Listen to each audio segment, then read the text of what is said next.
Gracias. Buenos días.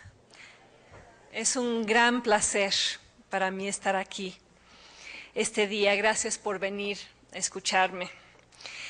Mi información preferida en un estudio de género reciente de la UNAM es la sección donde dice que el promedio de calificaciones de las mujeres suele ser superior al de los hombres, o la parte donde se afirma que su eficiencia para terminar la licenciatura es mucho mayor. Estudio tras estudio subraya que las mujeres suelen ser mejores estudiantes que los hombres. Y quizá al escucharme piensen que no me gustan los hombres. Eso no es cierto. Estoy casada con un hombre y sé que algún día, cuando crezcan nuestros dos hijos gemelos, se convertirán en hombres. Mi padre fue hombre. Algunos de mis mejores amigos son hombres. En México hay muchos muy distinguidos. Seguramente en esta habitación, en este recinto, hay hombres fantásticos y maravillosos. Pero sencillamente creo que las mujeres son superiores a los hombres.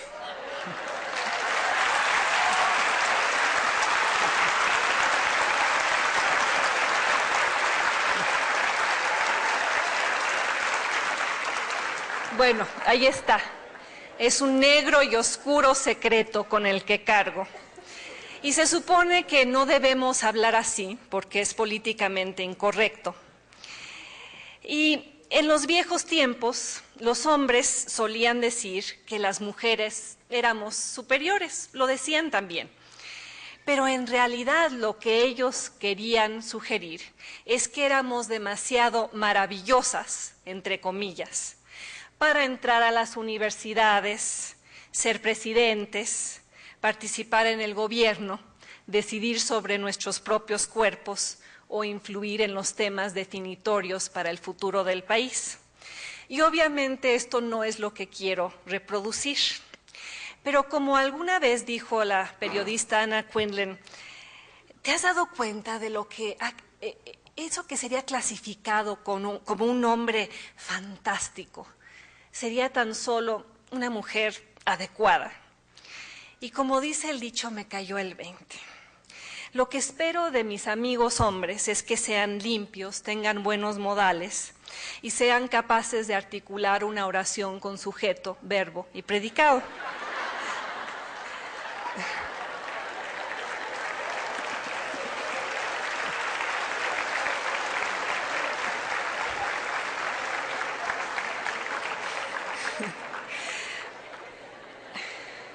Lo que espero de mis amigas mujeres es el amor incondicional, la habilidad para entender cuándo estoy desconsolada, la total voluntad para acompañarme en cualquier batalla en favor de México a cualquier hora.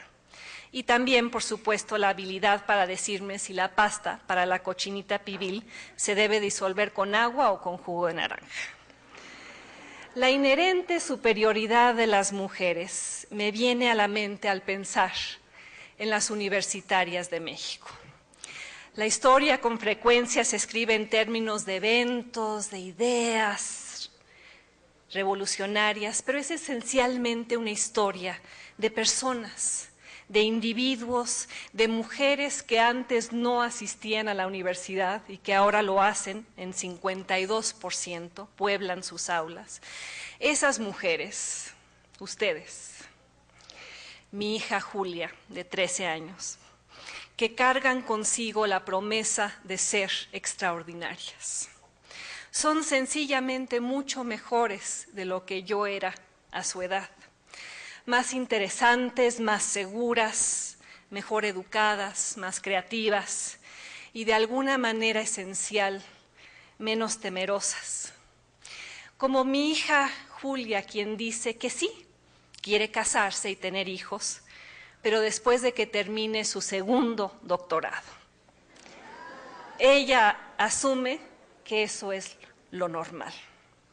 Y nosotras, muchas de las que estamos aquí, podemos decir con una pizca de orgullo que este es el México que estamos construyendo, un país más abierto, más libre, donde las mujeres han venido creciendo y entendiendo que son tan capaces como los hombres sentados a su lado, donde saben que sus opciones no son solo ser secretarias o mamás o monjas, donde entienden que su vida no está definida por su género, sino por su talento.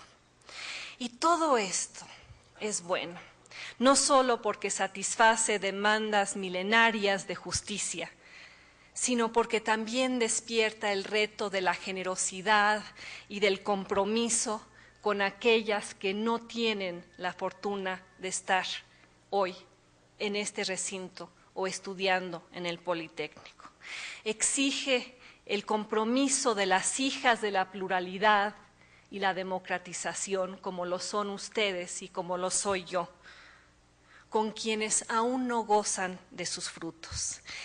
Y por eso hoy, este Día Internacional de la Mujer, les voy a pedir que no salgan de este recinto quizá, pero que abran los ojos ante el país que viven, a ese país habitado por millones de mujeres mexicanas que se levantan al alba a prender la estufa, a preparar el desayuno, a remojar el arroz, a planchar los pantalones, a terminar la trenza, a correr detrás del camión, a trabajar donde puedan y les paguen por hacerlo. El país de muchas mujeres que duermen poco porque cargan con mucho. Son la mitad del cielo, mantienen a este universo en orden, son pegamento y aceite y ungüento y bálsamo. Y para acompañarlas, les pido que piensen por un momento en las siguientes preguntas. ¿Y si ustedes vivieran y tuvieran que mantener a su familia con tan solo 3,000 pesos al mes?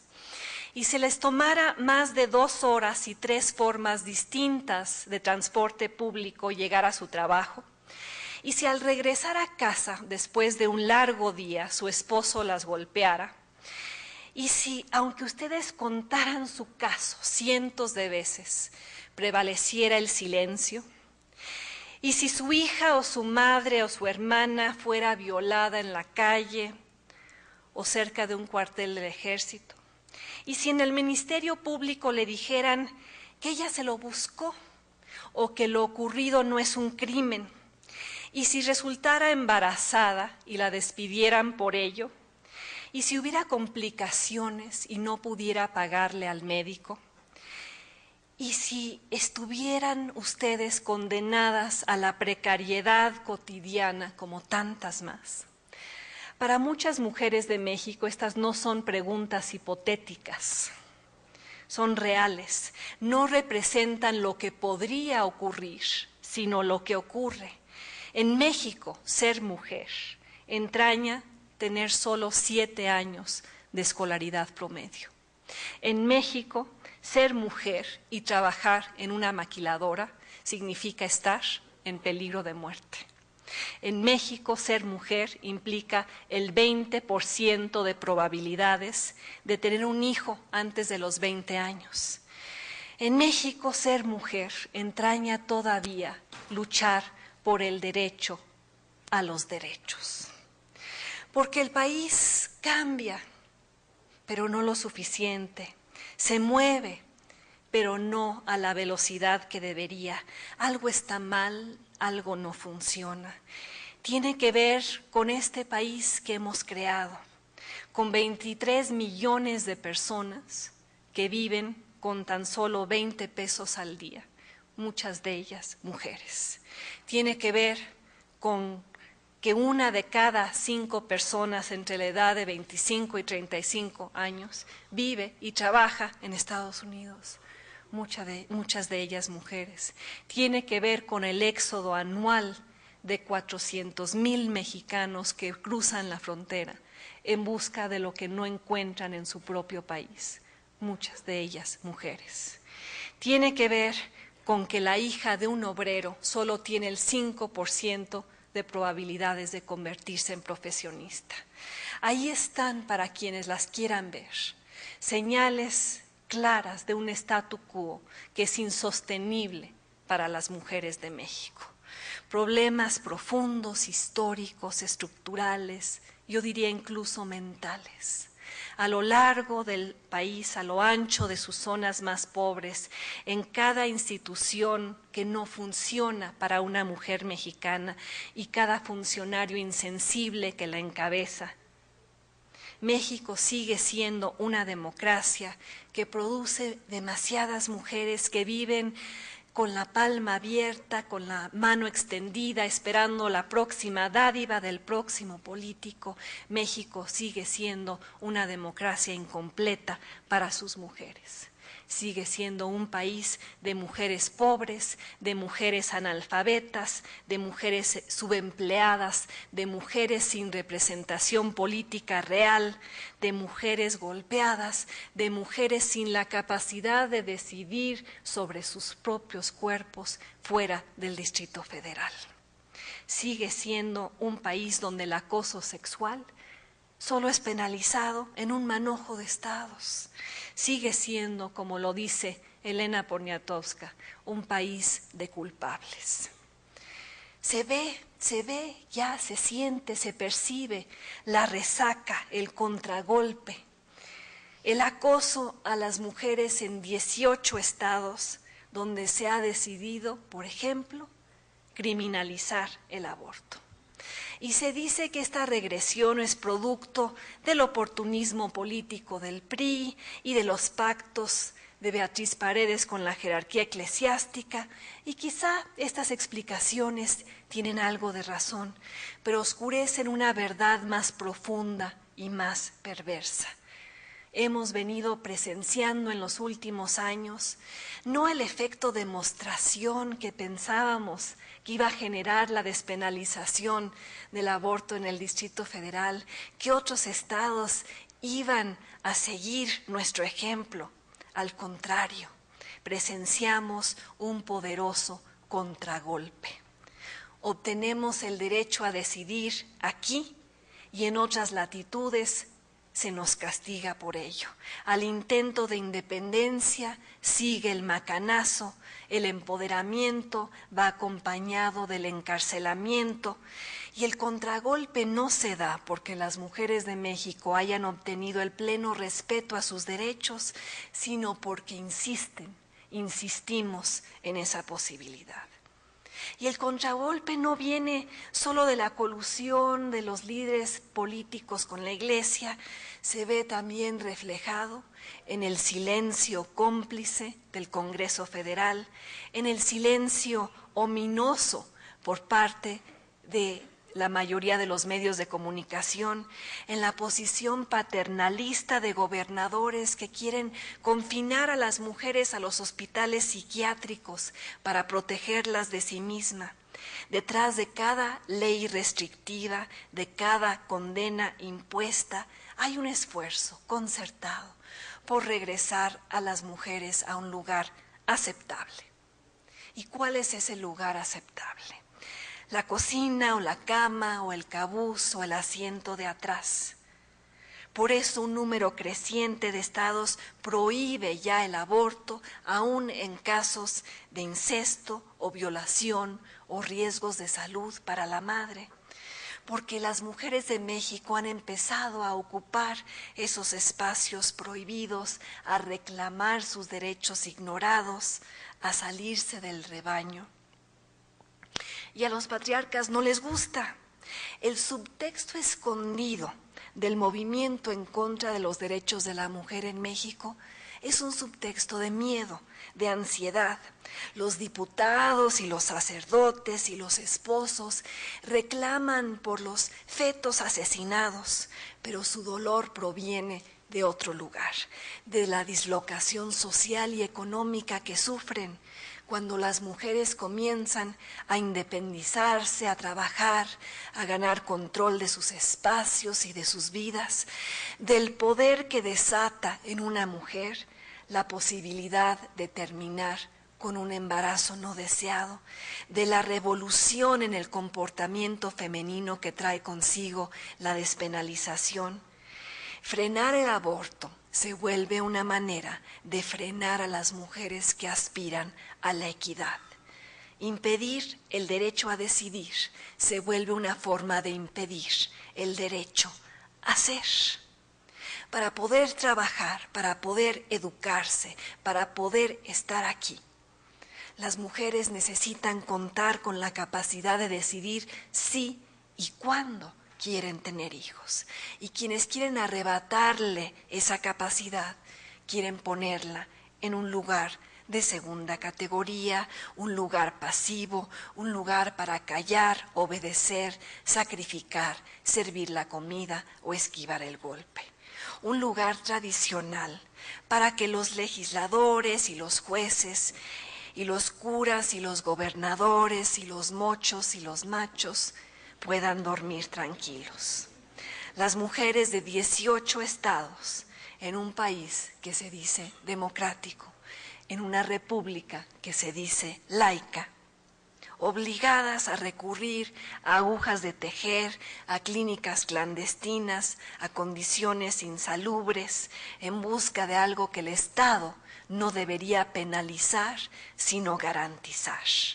El derecho a tomar decisiones propias sobre el cuerpo y la sexualidad sin la imposición de un esposo, un padre, un hermano, un novio, un sacerdote. Y la única manera de combatir ese contragolpe será a través de la organización, la movilización, y no importa cuánto tiempo tome ni cuántas batallas se pierdan en el camino, esta se ganará, marchando, confrontando, transformando los términos del debate público, marcando la agenda. Las mujeres de México a veces parecen ignorar el peso formidable de su presencia o no saben cómo usarla. Pero en este caso, la demografía, las condiciones del mercado laboral, el imperativo de construir un futuro mejor para nuestras hijas y además los artículos 1 y 4 de la Constitución están de su lado, de nuestro lado. No importa cuántos pactos suscriba Beatriz Paredes o cuántas sanciones imponga la Iglesia Católica o cuántas reformas punitivas sean aprobadas por los congresos locales, nadie puede arrebatarle a las mujeres de México la justicia esencial de su causa, de nuestra causa común, de cambiar un país sentado en la banca, en las gradas, contemplando lo que le ocurre a sus mujeres día tras día, año tras año, en Ciudad Juárez, en el Distrito Federal. Todos los días en México alguien acosa sexualmente a una mujer. Todos los días alguien golpea a una mujer. Alguien viola a una mujer, alguien deja de educar a una mujer, alguien discrimina a una mujer, decenas de depredadores y decenas de ciudadanas que los padecen, mientras México mira, mientras México contempla a sus mujeres. Todos los días millones de mexicanos permiten que esto quede escrito ocurra. Permanecen sentados, presenciando a los políticos y sus evasiones, mirando a través de sus lentes oscuros como si fuera un deporte nacional. ¿Por qué es tan común? ¿Por qué es tan normal? ¿Por qué es tan poco grave? Pensar que las mujeres son algo, no alguien que puede ser usado y humillado, algo que puede ser acariciado a tientas o en el metro, algo que puede ser acosado en las oficinas de un magistrado y no recibir sanción por ello, algo que se lo buscó por usar la falda tan arriba y el escote tan abajo. Un objeto sin derechos esenciales que la ley no necesita proteger. Pues como en tiempos cavernícolas, en tiempos prehispánicos, en tiempos autoritarios o en tiempos democráticos. Todos los tiempos son buenos para maltratar a una mujer en México y todos los tiempos son buenos para evadir una sanción por hacerlo. Eso dijo, por ejemplo, la mayoría de la Suprema Corte cuando exoneró hace un par de años al magistrado Héctor Gálvez Tánchez, acusado de hostigamiento sexual, acusado por preguntarle a su personal femenino, y quienes están sentadas aquí saben exactamente de qué estoy hablando, acusado de preguntarle, por ejemplo, que qué parte del hombre le gustaba, por decirle a su secretaria que tenía un tic que parecía que le aventara un beso, por pedirle que usara minifaldas, porque así le gustaba verla, por exigirle que lo saludara de beso, porque si no, de lo contrario, era muy vengativo y quién sabe qué podría hacer. Una y otra vez, colocado de puesto en puesto, de oficina en oficina, de juzgado en juzgado, hasta ser cesado por el Consejo de la Judicatura y después exonerado por la Suprema Corte, porque a la mayoría de la Corte no le pareció grave, porque le pareció que se merecía no ser cesado, sino una sanción más leve, porque para la mayoría de los ministros el acoso sexual no es un crimen, no es un delito, vaya, ni es una preocupación siquiera. Tan es así que la mayoría de los ministros se refirió al magistrado Héctor Gálvez Tánchez, pues tan solo como un hombre bromista y besucón. Tan es así que la ley orgánica del Poder Judicial de la Federación no contempla el acoso sexual como una conducta condenable. Entonces, señoras y señoritas, para el gobierno mexicano no es grave que un servidor público asedie física o verbalmente con fines sexuales a un empleado. No es grave que se